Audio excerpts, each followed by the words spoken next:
Olá, turma da 302, tudo bem? Vamos à nossa aula de português sobre as atividades finais do capítulo 4. Então, nós vamos relembrar os conteúdos estudados neste capítulo. Textos jornalísticos, no caso, estamos estudando a notícia, estruturas da notícia, usos da letra S e os sinais de pontuação.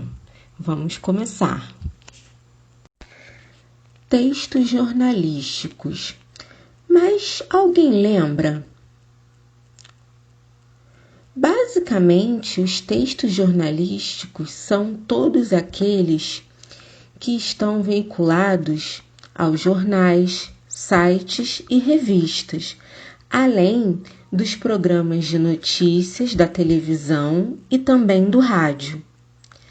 A característica em comum presente em todos os tipos de textos jornalísticos é o objetivo de informar o leitor, aquele que está lendo, telespectador ou ouvinte, sobre algum acontecimento ou fato.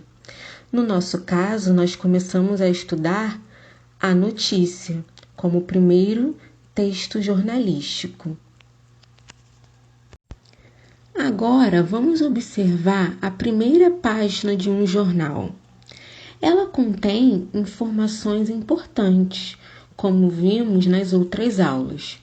O nome do jornal, o cabeçalho, que contém o nome, como eu já disse, a data, o preço daquele jornal. Temos a manchete, que é a notícia principal, o subtítulo, temos a foto central e as fotos possuem legendas. E nós temos chamadas para notícias e reportagens contidas no interior do jornal. A função do jornal é simplesmente a comunicação. É um dos meios mais rápidos de ficarmos informados a respeito do que acontece no mundo. Dentro do jornal, há várias seções que abrigam vários tipos de texto. Agora vamos falar sobre o texto jornalístico que estamos estudando, que é a notícia. A notícia é a base do jornalismo. Ela fixa um acontecimento e o torna acessível ao público. A notícia tem como objetivo informar. Essa informação deve ser entendida de forma que de um fato real que desperte interesse e chegue ao leitor de maneira rápida e direta. Por isso, o primeiro parágrafo de uma notícia apresenta normalmente um apanhado geral dos fatos: quem, o que, quando, onde, como, porquê. Nós vamos falar mais um pouquinho sobre isso. Então, vamos ver a estrutura da notícia. Observem a notícia que nós temos. Chuva de granizo cobre Campo Grande de branco.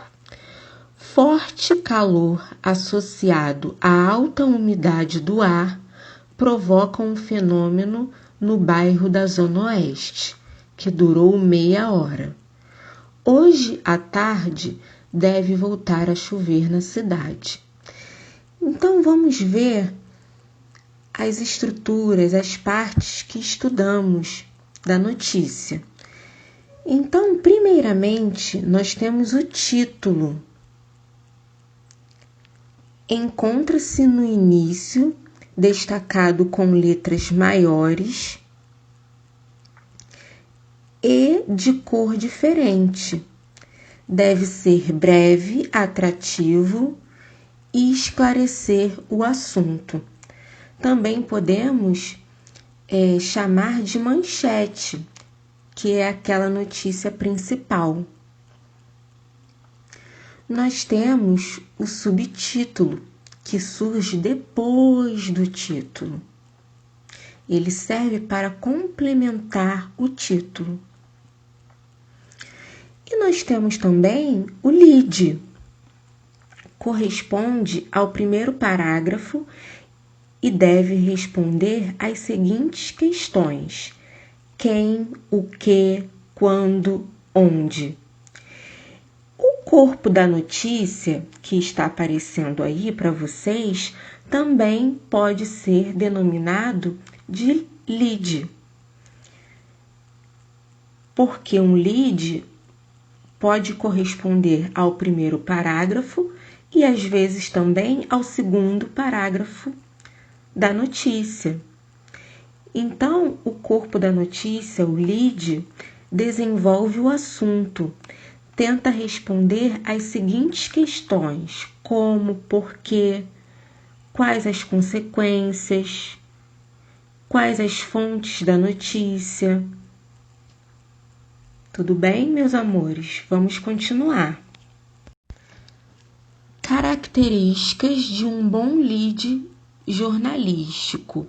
Então, vamos ver resumidamente sobre o lead. Então, como eu disse, nós temos que responder aquelas perguntinhas: o que, quem, quando, onde, como, porquê. Então, de forma resumida, apresenta em resumo as principais informações da notícia. Os fatos são ordenados pelo grau de importância. O texto deve ser simples e objetivo para o leitor. Contém, em média, 300 caracteres. O que quer dizer isso? Não pode ser muito extenso. Então, os caracteres correspondem às letras, à pontuação. Ok? Vamos continuar. Vamos relembrar as regrinhas dos usos da letra S. Então, nós usamos S ou SS no início da palavra. Utilizamos apenas um S, como, por exemplo, saída, sopa, entre consoante e vogal. Utilizamos um S, como, por exemplo, concerto, ansiedade. O SS nós utilizamos somente no meio da palavra e entre vogais, como, por exemplo, vassoura, amassado. Usamos S entre vogais e que possuem o som de Z, como, por exemplo, nas palavras pose, básico. Utilizamos S no fim da sílaba, como nas palavras áspero, escola. E utilizamos S no fim da palavra, como vemos nas palavras lápis, ônibus. Agora vamos fazer um breve resumo sobre os sinais de pontuação, que nós já vimos em outras aulas, mas vamos relembrar. Então, nós temos o ponto final. Ele sempre vai indicar que uma frase terminou. O ponto de interrogação, que sempre usamos para fazer perguntas. O ponto de exclamação, que indica algum sentimento na frase, como admiração, surpresa, espanto, dor, alegria. nós temos os 2 pontos que indica que alguém vai falar num texto. O travessão nós utilizamos antes da fala de um personagem ou para explicar algo num texto, numa frase. As reticências indicam que o pensamento foi interrompido, ou seja, que aquela frase continua. A vírgula indica uma pequena pausa na leitura, além de servir para separar palavras ou expressões. O ponto e vírgula indica uma pausa maior do que a vírgula. As aspas são usadas para destacar uma frase ou uma parte de um texto. E os parênteses são usados para separar palavras na frase, para chamar atenção ou também para dar uma explicação.